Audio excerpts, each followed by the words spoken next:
Bienvenue à toi pour vivre ensemble cette séquence des paroles de la vie éternelle avec Marc Joseph. Aujourd'hui, nous sommes le 23 novembre 2024. Et je suis revenu, comme d'habitude, te dire, te redire, te rappeler que ce jour du 23 novembre 2024 est pour toi un jour de grâce et de bénédiction avec la présence de Jésus-Christ qui est dans ta vie. Si Jésus est présent dans ta vie, la grâce est présente avec lui. Jésus-Christ, comme je dis souvent, c'est le promoteur de la grâce. Il n'est pas là pour te condamner, te juger, mais pour te faire grâce. C'est d'ailleurs, il dit qu'il n'est pas envoyé qu'il n'a pas été envoyé dans le monde pour juger et condamner le monde, mais pour que le monde soit sauvé. C'est pour te dire, si tu n'as pas encore fait alliance avec Jésus-Christ, du fond de ton cœur, tu peux lui demander maintenant de venir dans ta vie, excuse-moi, et établir cette alliance avec lui. Et lui, il te dit, je suis avec toi tous les jours jusqu'à la fin du monde. Il te dit aussi que ton cœur ne se trouble point face aux événements. C'est vrai, les événements sont difficiles, voire même désespérants. Mais si tu es en Jésus-Christ, tu ne dois jamais perdre espoir, parce que Jésus-Christ est ton espoir. Jésus-Christ a dit que même face à la mort, il te garantit sa sécurité. Celui qui croit en moi, dit-il, vivra même s'il meurt.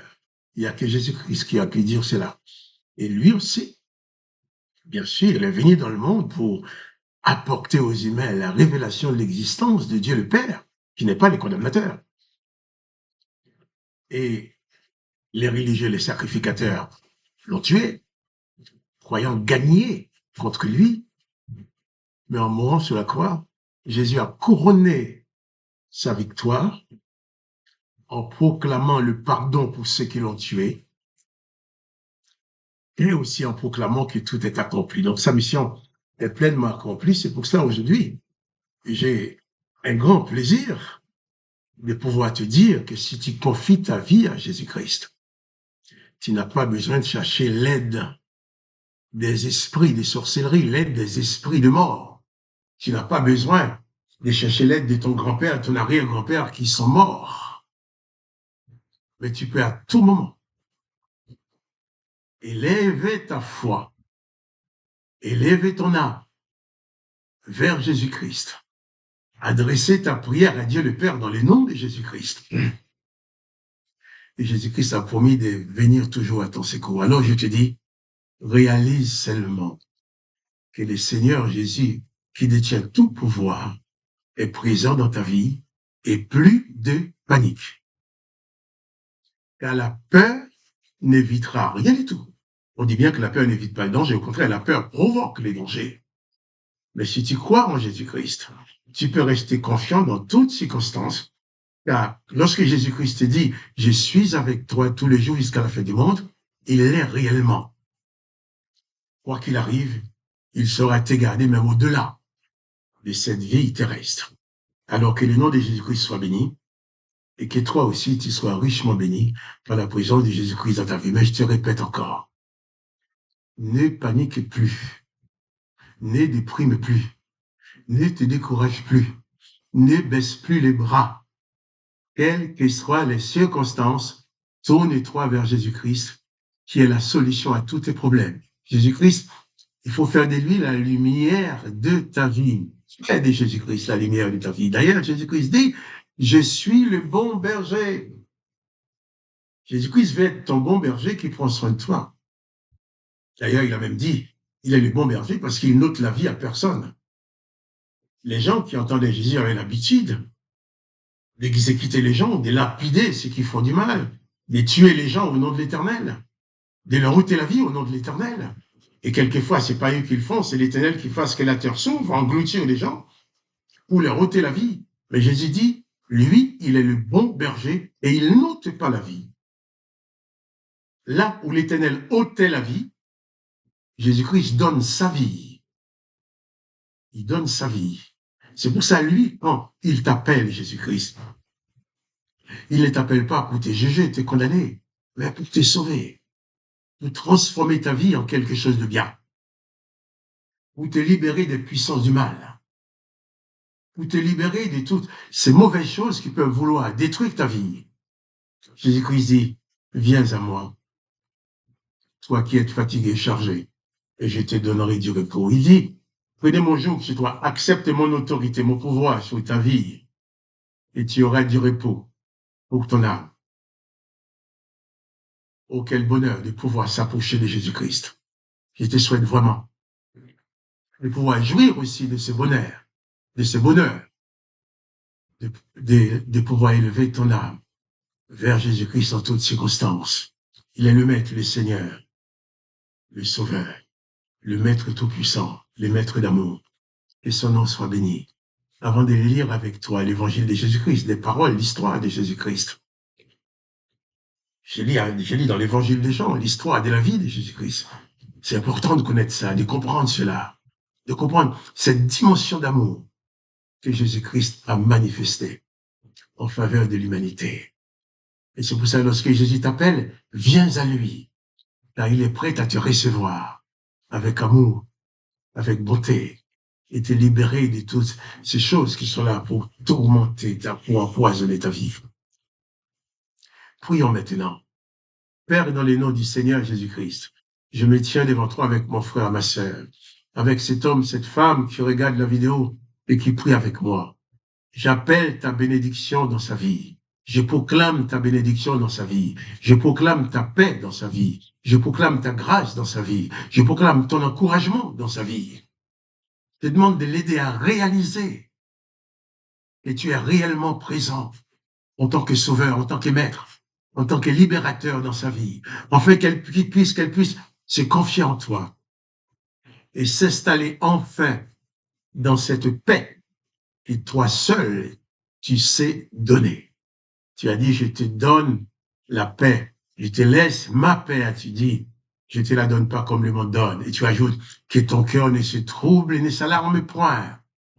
Seigneur, c'est vrai, quand nous regardons ce qui se passe autour de nous dans ce monde, il y a de quoi s'alarmer, il y a de quoi être dans la peur, à déprimer. Mais tu es présent, tu es au-dessus de tout, tu es le bon berger. Alors merci de veiller sur le bien-être, sur la vie de mon frère, de ma soeur qui prie avec moi maintenant. S'il est malade, si elle est malade dans son corps, je proclame la guérison en ton nom. Que son corps soit guéri, que son âme soit guérie, que son esprit soit guéri, et que ta paix s'installe pleinement dans chaque vie, je t'en prie, dans le nom du Seigneur Jésus-Christ. Amen. Amen. Nous allons donc continuer cette lecture dans l'évangile de Jean, chapitre 19. Hier, nous avons lu ce passage où Pilate va dire à Jésus, ne sais-tu pas que j'ai le pouvoir de te crucifier, j'ai le pouvoir de te relâcher? Jésus répondit, tu n'aurais sur moi aucun pouvoir s'il ne t'avait donné d'en haut. C'est pourquoi celui qui me livre à toi commet un plus grand péché. Jésus proclame que ces gens sont des pécheurs qui pêchent contre lui, qui commettent un énorme péché en livrant le fils de Dieu à Pilate avec des grands mensonges pour dire que Jésus-Christ est un malfaiteur. Sauf aucun d'eux ne pouvait apporter la preuve d'un méfait quelconque de Jésus-Christ. Néanmoins, ils ont demandé et ils ont obtenu la condamnation et la mort de Jésus-Christ. Jésus-Christ dit qu'il commet un plus grand péché, mais sauf, Jésus dénonce le péché, mais il ne dit pas qu'il allait les condamner.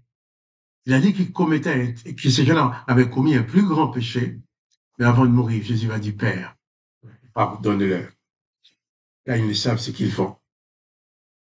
Alors, Jean 19, verset 12, dès ce moment, Pilate cherchait à relâcher Jésus. Mais les Juifs riaient. Si tu le relâches, tu n'es pas ami de César. Quiconque se fait roi se déclare contre César. Voilà. Ces sacrificateurs, ces chefs religieux, ces scribes, ces pharisiens qui se proclament saints, qui se disent purs, arrivent aussi à piéger Pilate. ils ont piégé Pilate en disant à Pilate, eh bien, nous voulons que tu tues Jésus, mais si tu n'acceptes pas de le tuer, eh bien, tu es contre César parce qu'il se dit roi des Juifs. Alors, tu dois les tuer ou tu es ennemi de César. Alors, Pilate se trouve comme avec ses deux pieds dans une même chaussure. Et vous savez, ces sacrificateurs n'étaient pas les premiers à piéger les gens, puisque dans l'Ancien Testament, le fonctionnement même de l'Éternel avec le peuple, tout le peuple, l'Éternel lui-même piège. Il a piégé Pharaon. C'est vrai, Pharaon n'était pas quelqu'un de bien, mais l'Éternel savait que Pharaon pouvait écouter sa voix et obéir. Il donne l'ordre à Pharaon, laisse aller mon peuple, mais lui-même, il va aussi endurcir les cœurs des pharaons pour qu'ils n'obéissent pas. Donc, il l'a piégé. 5 fois, Pharaon a décidé d'aller le peuple. 5 fois, l'Éternel a endurci son cœur pour qu'il ne laisse pas partir le peuple, afin de pouvoir frapper fort sur l'Égypte en tuant tous les premiers-nés et pouvoir dire c'est la faute des pharaons parce que ces derniers n'ont pas obéi aux ordres. Et pourtant, l'Éternel les a mis, c'est bien que c'est lui qui l'a empêché d'obéir. Je vais prendre d'autres exemples. D'autres exemples. Quand nous lisons le psaume 136 où il est dit l'Éternel a tué Sion, roi des Amoréens, Og, roi des Basans. Ah, les religieux disent, car sa miséricorde dura toujours. Donc l'Éternel les a tués avec miséricorde, c'est ce que disent les gens dans leurs prières. Il a tué car sa miséricorde dura toujours. Mais comment a-t-il fait pour tuer Sion, roi des Amoréens? L'Éternel les a piégés aussi, exactement comme les autres ont piégé Pilate, qui puisse tuer Jésus.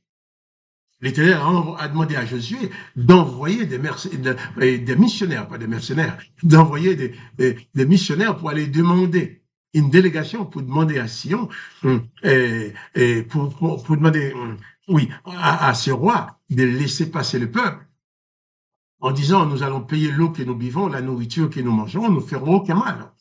Au peuple, au pays, nous allons passer avec nos pieds. Mais l'Éternel avertit Josué. Attention que lui, l'Éternel, il avait déjà endurci les cœurs de Sion, roi des Amoréens.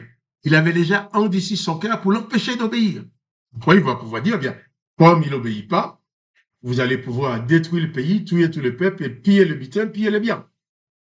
Et une partie de ces biens-là, d'or, des pierres précieuses qu'ils ont pu prendre, ont servi aussi à la construction du tabernacle de l'Éternel, bien sûr. Donc, c'est tout à fait normal que les sacrificateurs serviteurs de l'Éternel agissent de la sorte.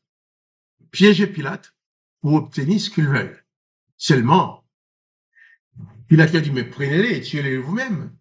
Ah non, notre religion ne nous permet pas de tuer un homme. Mais leur religion permet de mentir ou accuser un homme juste ou le faire tuer par un autre en disant que c'est pas eux qui le tuent. Hein. Exactement, l'Égypte était frappée parce que Pharaon avait désobéi. Il était responsable, sans savoir qu'il a obligé de désobéir. Le pays des Amoréens a été détruit. Sion, le haut-roi, ce qu'il appelle Sion, a été détruit aussi parce qu'il avait désobéi. Donc, ce n'était pas la faute du peuple. Mais tout le monde sait que c'est l'Éternel qui avait endurci son cœur pour l'empêcher d'obéir afin de trouver une occasion pour les détruire. Là, on est dans le cas aussi où maintenant, les serviteurs de l'Éternel, avec l'esprit de l'Éternel sur eux, agissent exactement pareil. En disant à Pilate, eh bien, si tu ne veux pas tuer Jésus, c'est que tu n'es pas ami de César. On va t'accuser.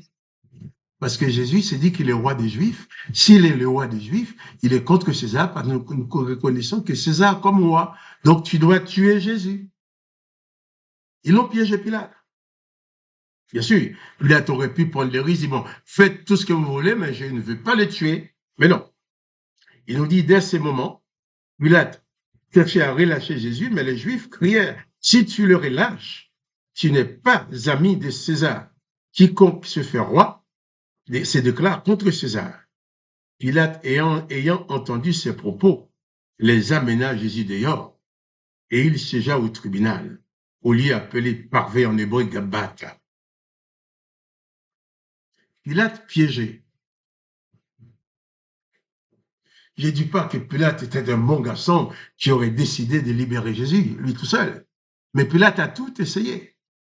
Il a voulu libérer Jésus selon la tradition qu'il leur libère un prisonnier à chaque fête de Pâques. Ils ont demandé de libérer l'assassin, Barabbas. Barabbas, oui. Là, Jésus là devant Pilate, Pilate déclare Jésus non coupable, et il veut libérer cet homme qui n'est pas coupable. Mais les sacrificateurs, les scribes, les religieux serviteurs de l'Éternel vont employer les méthodes que l'Éternel lui-même emploie. Il va dire, bien, il va piéger Pilate, ils vont piéger Pilate en disant, si tu ne les tues pas, tu n'es pas ami de César. Alors Pilate s'est trouvé dans les tourments. Demain matin ou l'après-midi, demain nous allons continuer la lecture pour voir les comportements de Pilate. Mais seulement, si tu crois en Jésus-Christ, Jésus-Christ ne t'étendra jamais de pièges. Et toi aussi, n'essaye pas de piéger les autres. Car si tu crois en Jésus-Christ, l'Esprit de Jésus-Christ habite en toi, tu dois agir sous la direction de Jésus-Christ qui ne te conduira jamais à piéger un autre ou à faire quelque chose, quelconque de mal, pour faire tomber l'autre dans un piège. Alors, que le nom de Jésus-Christ soit béni, que le nom de Dieu le Père soit béni, et toi aussi tu sois richement béni. Quant à moi, Marc-Joseph, je te redis encore, pas de panique. Jésus-Christ est avec toi. Jésus-Christ n'est pas venu dans ta vie pour te piéger, mais pour te sauver. Il n'est pas venu pour te condamner, mais pour te sauver. Réalise cela et sois-en prêt. Reçois dans ta vie la paix de Jésus-Christ. Ne baisse pas les bras devant la situation. Fais tout ce que tu peux, même pour le reste. Confie-toi en Jésus-Christ et il interviendra toujours pour t'apporter la délivrance. Alors, sois béni. Si tu aimes cette vidéo, partage-la avec tes amis. Et aussi, à demain pour les paroles de la vie éternelle.